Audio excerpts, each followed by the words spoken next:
एक किसान को बोला श्री साधु जी ने कि तुम 7 दिन में मर जाओगे, लेकिन उस साधु 7 दिन में नहीं मरा था। श्री आचार्य जी महाराज की कथा, इस कथा को जरूर स्मरण करना। राधे राधे। एक आदमी आया, बोला बाबा जी ये बताओ, आपका मन क्या उस स्त्री में नहीं जाता? आप साधु हो, आपने विवाह नहीं किया, बताओ क्या आपका मन भटकता नहीं होगा? बाबा जी क्या आपके मन में नहीं भाव बनता होगा कि मेरी भी पत्नी होती, मैं भी गृहस्थ होता? साधु ने कहा भैया तू प्रश्न तो ठीक पूछा है, पर मैं तेरे भाग्य की रेखाएं देख रहा हूं कि तू आज से 5 दिन बाद मर जाएगा। चल सुन, अब मैं तेरे प्रश्न का उत्तर देता हूं। अब जैसे ही बाबा जी ने कहा कि तू 5 दिन बाद मर जाएगा, वो आदमी भागा वहां से। साधु जी बोले अरे सुन, तूने प्रश्न पूछा, उत्तर तो ले ले। अरे बोले अब उत्तर नहीं चाहिए। भागा, घर गया उदास। पत्नी ने बोला क्या हुआ? बोले 5 दिन बाद मरना है। अब भैया उसकी पत्नी बढ़िया भोजन बना के दिया, उसे स्वाद नहीं मिला। क्यों स्वाद नहीं मिला? क्योंकि उसे पता चल गया कि मुझे 5 दिन बाद, 1 दिन चला गया, 4 दिन बचे। अब पत्नी उसके पास जाए, पत्नी उसे छुए तो वो पत्नी को दूर भगा दे, उसे पत्नी अच्छी ही ना लगे। अब ना खाना पीना अच्छा लगे, ना रुपया पैसा अच्छा लगे, बस पड़ा। गुरुजी ने तो बोला था 5 दिन बाद, वो तो दूसरे तीसरे दिन तैयार हो गया। हालत ऐसी कर ली निपटने जैसी। 5वां दिन था, आज तो वो थर थर कांप रहा था। अब तो गया मैं, अब तो गया, अब तो गया। तब तक गुरुजी आ गए। क्या हुआ? गुरुजी आज मैं मरने वाला हूं। गुरुजी बोले नहीं मरेगा तू।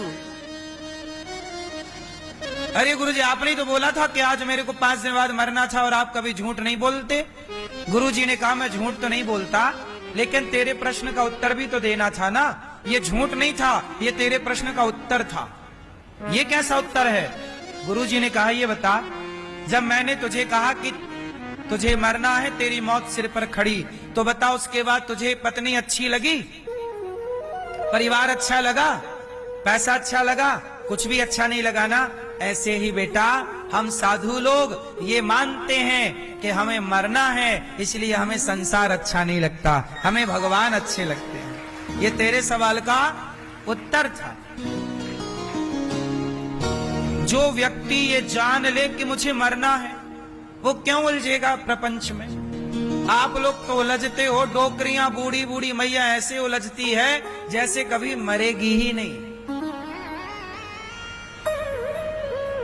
हाँ या ना? काहे इतना उलझना है? भगवान का चिंतन करो। इसलिए ये कह के पलड़ा मत झड़ाओ, अपना पिंड ना छुड़ाओ कि नहीं जी कौन जानता है कि स्वर्ग है कि नरक। नहीं भैया,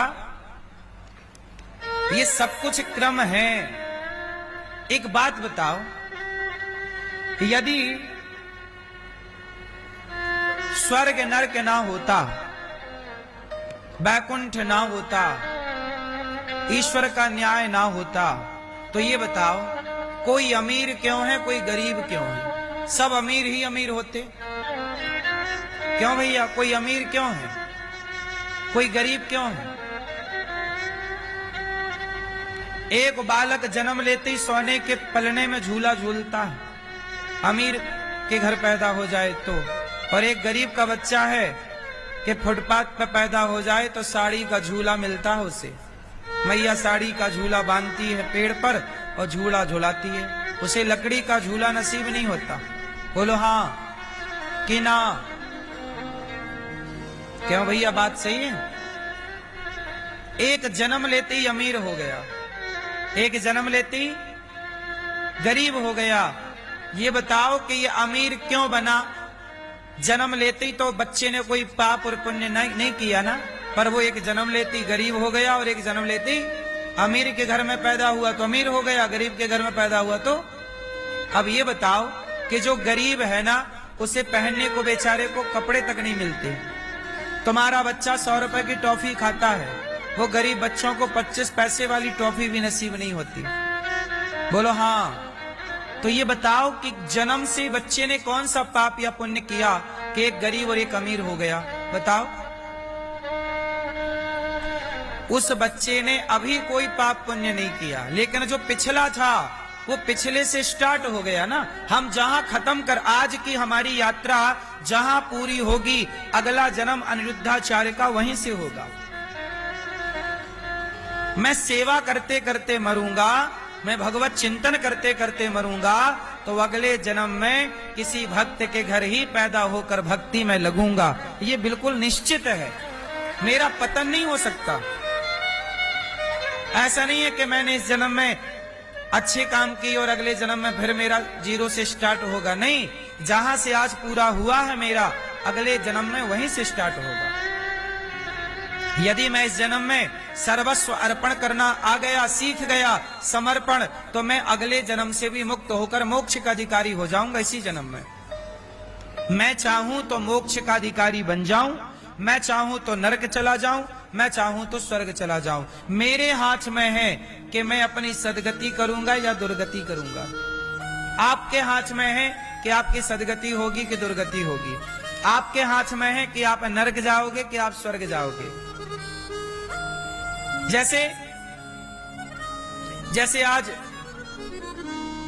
जैसे आज कोई चोर है, इस जन्म में चोरी कर रहा है, चोरी करते करते ही मर गया, तो वो अगले जन्म में क्या बनेगा?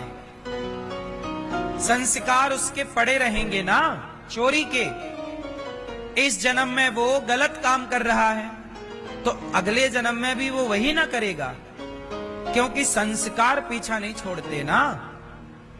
इसलिए कहता हूं कि चोर भी यदि आज अपना कल्याण चाहे तो अपने चोरी के संस्कार छोड़ के भक्ति के संस्कार का बीज हृदय में बोले। ये मौका है बीज बोने का, अंकुरित करने का। आज अपने हृदय में भक्ति का बीज बोलोगे तो आपकी फसल तैयार होनी स्टार्ट हो जाएगी, कभी ना कभी मिलेंगे जरूर। इसलिए कोई कहे कि जी मैं नहीं मानता, आप मत मानो। कौन मना रहा है आपको? आपके ना मानने से क्या होगा? इस देश में बहुत सारे लोग नास्तिक हैं, कहते जी हम ईश्वर को नहीं मानते। तो ना मानने से क्या होगा? तुम्हारे ना मानने से होगा क्या? तुम अमर हो जाओगे क्या? कि तुम्हारे घर कोई कभी मरेगा नहीं? भाई ये संसार है, भक्ति करो या मत करो मरना पड़ेगा।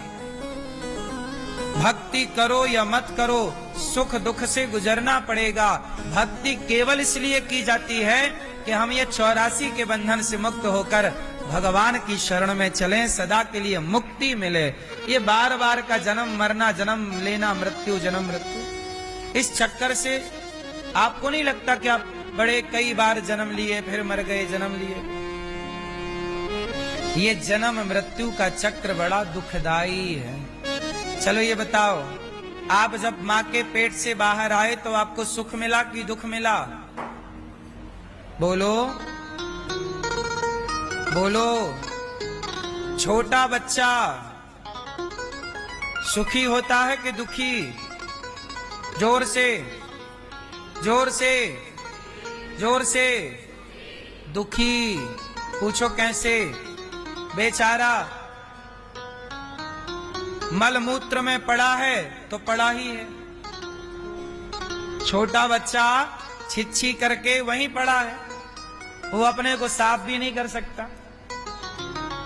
सुसु कर रहा है तो सुसु उसके मुंह पे जा रही है, वो कुछ कर भी नहीं सकता। मच्छर बैठा है तो बैठा है, काट रहा है, वो उड़ा नहीं सकता। बोलो हाँ।